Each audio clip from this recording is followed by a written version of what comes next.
1929 at Geneva, long before Hitler and his partners began to eye the real estate of the world, there was an international conference. Here, nations solemnly promised to uphold the rules covering the treatment of prisoners of war. The articles that were pledged are no secret. They are clearly stated in Field Manual 27-10 and in Training Film 19-1360, Handling Prisoners of War. Although the Japanese have never officially accepted the Geneva rules, they have stated their intention to abide by them. We treat the Japanese the same as we do any other prisoners. Regardless of whether a single soldier gives up or a general surrenders for thousands of men, they both know they will be treated in accordance with the Geneva rules.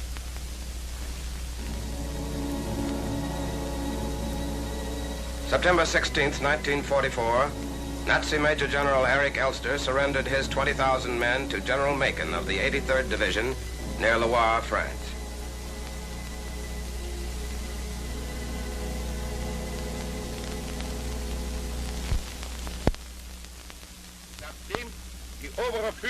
Sir, inasmuch as the High Command, forced by circumstances of war, has seen fit to withdraw from my command certain combat elements that were capable of continuing to fight,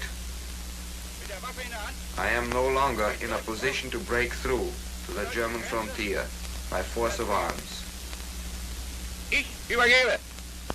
And I therefore surrender the infantry units and transport vehicles remaining under my command to the United States Third Army, according to the conditions agreed upon.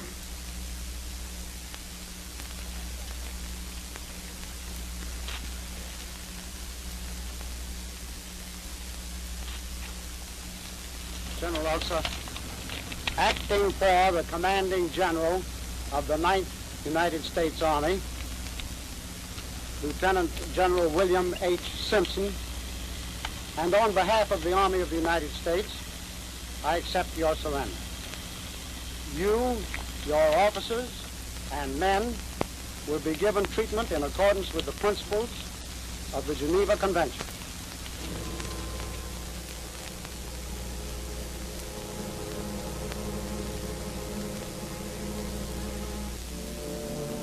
When an individual commander surrendered 20,000 men to a handful of Americans, prisoners flocked to the surrender junction in all types of conveyances.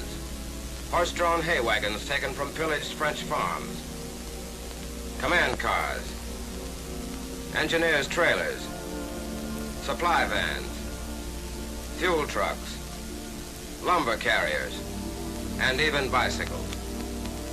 It's practically impossible for the military police to be on hand every time a prisoner is taken, so it's necessary for every available soldier to know the rules covering the treatment of prisoners of war while acting as guards. Policing machinery must be established immediately, not only to guard prisoners constantly, but to see to it that their weapons, livestock, vehicles, and other supplies will never be used by them again. Acres and acres of the materiel for making war are confiscated and sent to rear areas as rapidly as possible to prevent the Nazis and their equipment from becoming roadblocks against the speed of our advancing armies.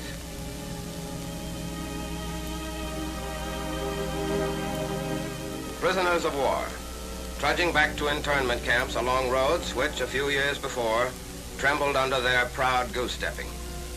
We've taken over 600,000 prisoners in France since D-Day, and more than 1 million since America's entry into the war. All of these men had to be clothed and fed.